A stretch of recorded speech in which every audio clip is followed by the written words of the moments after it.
दोस्तों, मेरे चैनल को जरूर सब्सक्राइब करें। आपका बहुत बहुत धन्यवाद। सरयू नदी के पास एक बहुत बड़ा जंगल था। उस जंगल में काफी सारी जानवर रहते थे जो प्यास लगने पर नदी में आकर पानी पीते थे। नदी के दूसरे किनारे पर एक और छोटा सा जंगल था जहाँ बहुत कम जानवर थी। एक दिन बड़ी जंगल का छोटा खरगोश सरयू नदी के पास आकर पानी पी रहा होता है। तभी नदी के दूसरी ओर खड़ा एक बाघ उसे देख रहा होता है। यह खरगोश आज मेरा भोजन बन सकता है। वैसे भी मेरे जंगल में अब शिकार करने लायक जानवर बचा भी नहीं है। क्यों न मैं नदी के उस पार वाले जंगल में जाकर शिकार करूं। और वैसे भी वह जंगल बहुत बड़ा है और वहां का शेर भी मूर्ख और शाकाहारी है। पता नहीं ऐसे शेर मर क्यों नहीं जाते।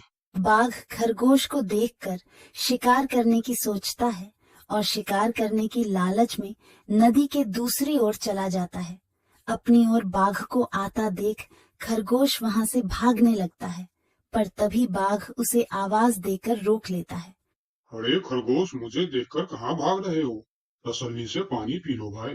मैं तो बस तुमसे बात करने आ रहा था। क्या तुम सच बोल रहे हो? हाँ, मुझे तुम्हारे जंगल का शेर सिंह के बारे में बात करना है। मैंने सुना है कि वह तुम्हारा बहुत चिंता करता रहता है। खरगोश समझ चुका था कि बाघ उसे अपनी बातों में फुसलाने की कोशिश कर रहा है। इसीलिए खरगोश उसकी बातों का कोई जवाब नहीं देता और तुरंत वहां से भागने लगता है।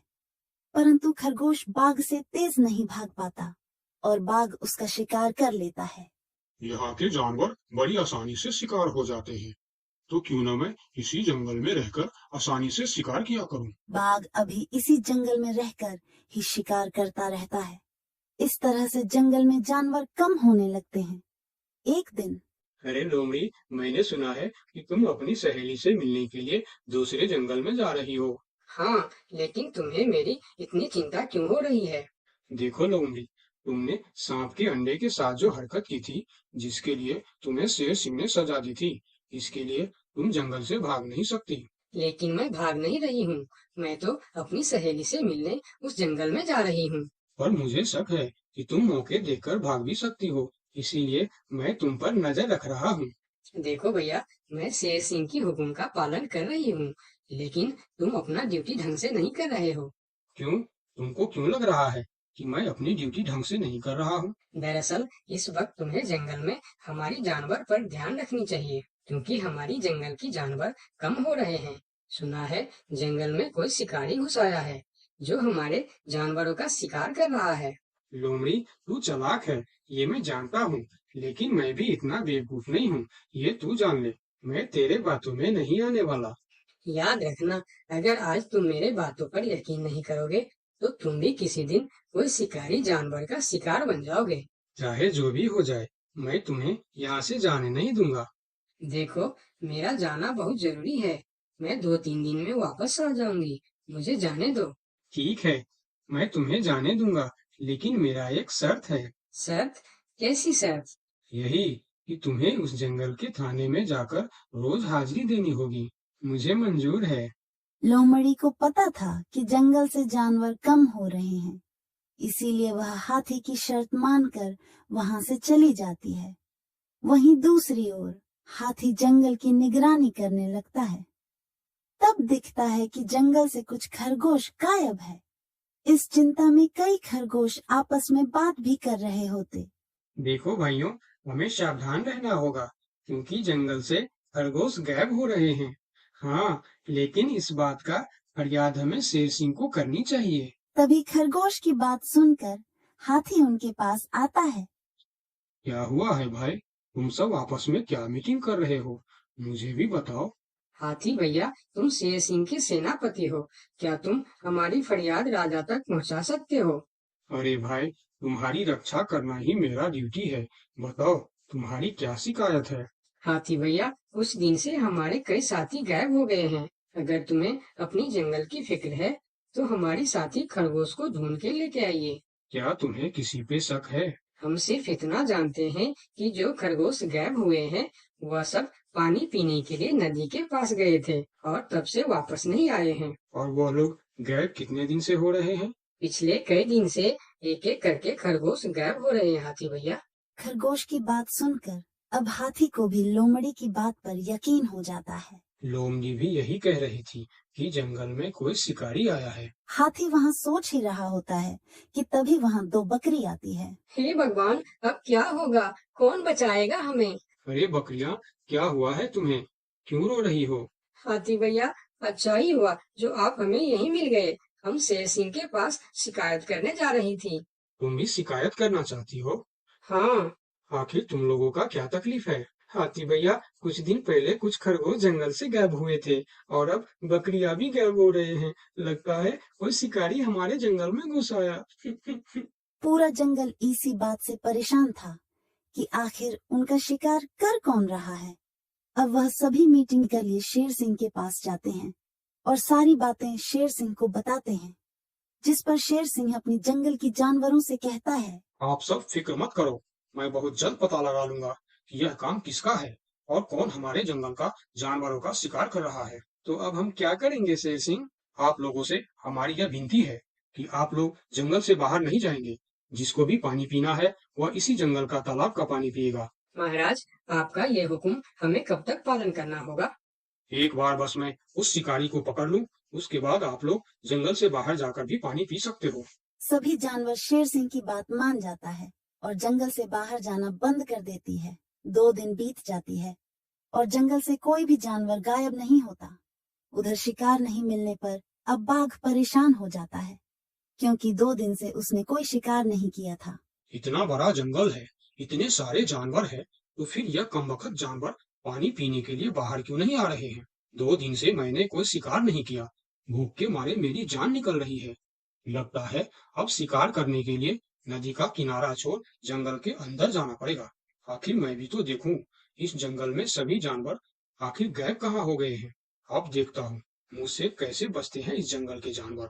इतना बोलकर बाघ छुपकर जंगल के अंदर घुस जाता, जहां वह देखता है एक बकरी घास खा रही होती है। उस बकरी को घास खाता देख बाघ पीछे से उस पर हमला कर देता है और उसे मारकर अपने साथ जंगल से बाहर ले जाता है। ये सब एक दूसरी बकरी देखती रहती है। अच्छा, तो ये बात है। अभी मैं जाकर शेर सिंह को बताती हूँ।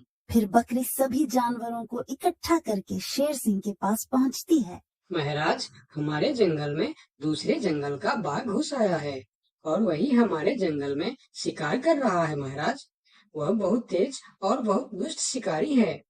उसने हमारे सामने ही हमारे साथी को मार डाला, जो मैंने अपने आंखों से देख के आया हूँ। महाराज, अब आप कुछ कीजिए महाराज, नहीं तो हमारे प्रजाति खत्म हो जाएंगी। महाराज, अब कुछ करना ही पड़ेगा। अब आप कुछ कीजिए महाराज, नहीं तो हमारी प्रजाति खत्म हो जाएंगी। हाँ महाराज, अब कुछ करना ही पड़ेगा। सबकी बात सुनकर शेर थोड़ी देर सोचकर बोला, लोमड़ी कहाँ है? महाराज, वो नदी के उस पार वाले जंगल में गई है। शेर सिंह लोमड़ी की मदद से बाघ को पकड़ने का मन ही मन प्लान करके बोला, देखो, इस जंगल का जानवरों का रक्षा करना हमारा पहला कर्तव्य बनता है और मैं आप लोगों की रक्षा जरूर करूंगा। बस आप सबको मेरा साथ देना होगा। जैसे मैं बोलूंगा वैसे आप सबको करना होगा। हाँ, हम सब तैयार हैं महाराज। तो सुनो, आप लोगों में से कोई भी उस नदी के किनारे नहीं जाएगा और जब वह शिकारी को शिकार नहीं मिलेगा तब वह जंगल के अंदर आने के लिए मजबूर हो जाएगा और वो जब जंगल के अंदर आ जाएगा तब मैं जंगल की किसी एक जानवर को उसके सामने भेजूंगा। फिर जैसे ही वह मेरे भेजे हुए जानवर का शिकार करने जाएगा हम सब उस पर हमला बोलेंगे। मतलब हम में से किसी एक को अपनी जान खतरे में डालनी होगी महाराज। हाँ, मगर मौत के मुंह में जाने के लिए कौन तैयार होगा महाराज, वह तुम्हें कल पता चल जाएगा। शेर सिंह अपने गुप्तचरों द्वारा लोमड़ी को संदेश भिजवाकर उसे वापस बुलाता है। आपने मुझे इतनी रात में यहाँ क्यों बुलाया महाराज? लोमड़ी, मैं तुम्हारी सजा माफ करना चाहता हूँ, मगर तुम्हें मेरा एक काम करना होगा। सजा से छुटकारा पाने के लिए मैं कुछ भी करने के लिए तैयार हूँ महाराज। ठीक है, तो सुनो। लोमड़ी की हाँ करती ही शेर सिंह ने बाघ को पकड़ने का प्लान उसे बता दिया। महाराज, जब बाघ मेरा शिकार करने आएगा तब आप मुझे टाइम पर आकर बचा तो लेंगे ना? मैं शेर हूँ, कोई नेता नहीं जो वचन देकर मुकर जाऊंगा। तुम निश्चिंत रहो, तुम्हें कुछ भी नहीं होगा। अगले दिन प्लान के अनुसार लोमड़ी नदी के किनारे जाता है। शिकार को आता देखकर बाघ खुश हो जाता है। वाह, आज मुझे पेट भरकर खाना मिलेगा। शिकार के नजदीक आते ही मैं उसे मार दूंगा। लोमड़ी डरते डरते नदी के किनारे पहुंच जाता है। हे भगवान, टाइम पर शेर सिंह को भेज देना। कैसी हो लोमड़ी? मैं ठीक हूँ बाघ भाई। अभी तो तुम ठीक हो, लेकिन थोड़ी देर बाद ठीक नहीं रहोगे। क्या मतलब? मतलब ये कि मैं अभी भूखा हूँ, और जब मैं भूखा होता हूँ तो किसी का भी शिकार कर लेता हूँ। इतना बोलकर जैसे ही बाघ लोमड़ी की तरफ जाता है, वो शेर सिंह के जाल में फंस जाता है और वहाँ सारी जानवर आ जाता है। बाघ, उस शिकार के लालच में मेरे चंगुल में फंस गया है। अब तेरी कहानी खत्म। तुमने मुझे धोखा दिया शेर सिंह। जैसी करनी वैसी भरनी, मुहावरा तो तूने सुना ही होगा। बाघ, तू सबको धोखे से मारता था, इसीलिए मुझे तुम्हें भी धोखे से मारना पड़ा। मुझे माफ कर दो शेर सिंह, मैं हमेशा के लिए जंगल छोड़कर चला जाऊंगा। तूने हमारे जनता पर अत्याचार किया है, अब तुम्हें इसका हिसाब चुकाना पड़ेगा। साथियों, अपना बदला ले लो। शेर सिंह की आज्ञा मिलते ही सारे जानवर उस बाघ पर टूट पड़ता है। इस तरह से शेर सिंह अपने चालाकी और सूझबूझ से अपने जंगल के जानवरों की रक्षा करता है।